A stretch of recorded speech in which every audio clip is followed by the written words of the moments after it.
Bismillahirrahmanirrahim. Assalamualaikum warahmatullahi wabarakatuh.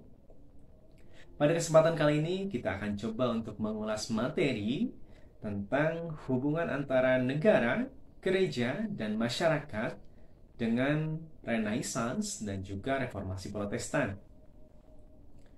Pembahasan kali ini penting untuk kita pelajari agar kita lebih memahami konteks pemikiran politik yang ada di abad pertengahan hingga munculnya kebangkitan kembali atau Renaissance.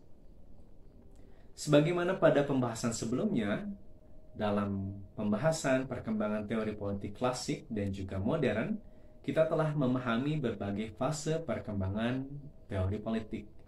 Nah, pada pertemuan kali ini, kita akan coba membahas lebih detail bagaimana pembahasan pemikiran politik dalam konteks abad pertengahan dan juga abad kebangkitan kembali atau Renaissance. Sebelumnya telah kita dengar istilah agama lebih mendominasi akal di masa Dark Age atau kegelapan.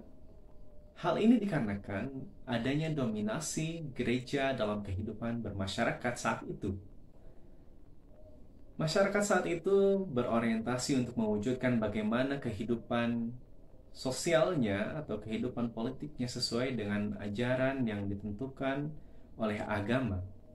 Dengan demikian, mereka mencari keselamatan dalam hidup, sehingga mereka harus patuh pada agama.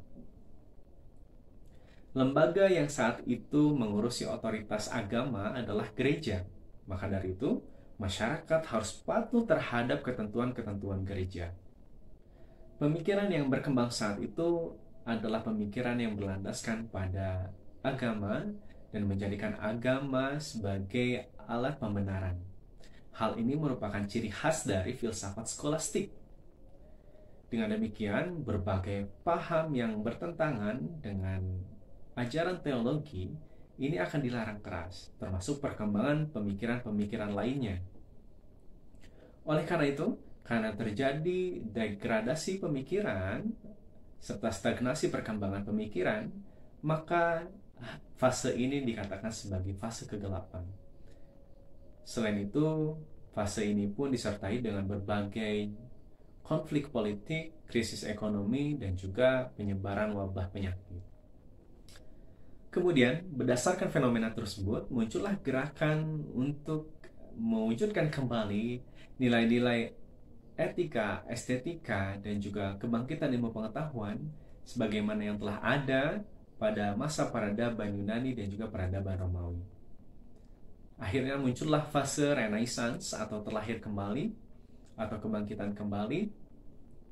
Hal ini ditandai dengan gerakan dari konteks budaya, arsitektur, seni, karya sastra, hingga aspek politik, ekonomi, dan juga perkembangan ilmu pengetahuan. Gerakan Renaissance ini menghendaki agar negara lebih berperan dalam mengatur kehidupan masyarakat. Sehingga gerakan ini bertujuan untuk menyingkirkan dominasi gereja dari publik. Karena negara adalah lembaga yang diyakini dapat mewujudkan kesejahteraan masyarakat. Dengan demikian, adanya gerakan ini menjadikan masyarakat menjadi semakin lebih progresif dan juga semakin lebih mandiri, khususnya dalam mengembangkan berbagai pengetahuan yang telah ada.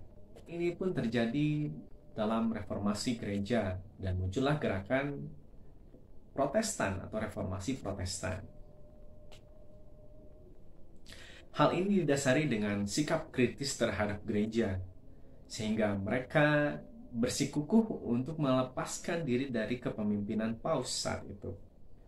Selain itu, secara historis telah ada sejarah yang menekankan bahwa telah terjadi konflik politik antara raja-raja yang ada sebelumnya dengan paus yang memiliki otoritas saat itu. Seperti halnya pertikaian Raja Fredrik II dengan Paus Innocentius pada abad ke-13 dan juga pertikaian Raja Philip IV dengan Paus Bonifacius pada abad ke-14.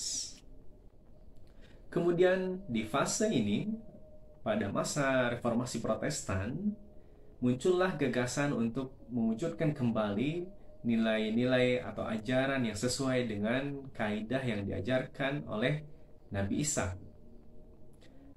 Hal ini dipelopori oleh Martin Luther pada tahun 1483 sampai dengan 1546. Ajaran Protestanisme ini menimbulkan gerakan perlawanan yang kuat terhadap Gereja Katolik Roma, sehingga mereka mendirikan gerejanya sendiri. Dan mereka pun memberikan gagasan bahwa negara harus memperkuat fungsinya. Selain itu, Reformasi Protestan pun mengkampanyekan nilai-nilai kebebasan individu dan juga kesetaraan, serta menolak otoritas paus. Pada prosesnya, gerakan ini menimbulkan berbagai konflik, bahkan terjadi perang selama 30 tahun. Sehingga muncullah Perjanjian Westphalia pada tahun 1648 yang mengakui adanya kebebasan beragama di setiap negara.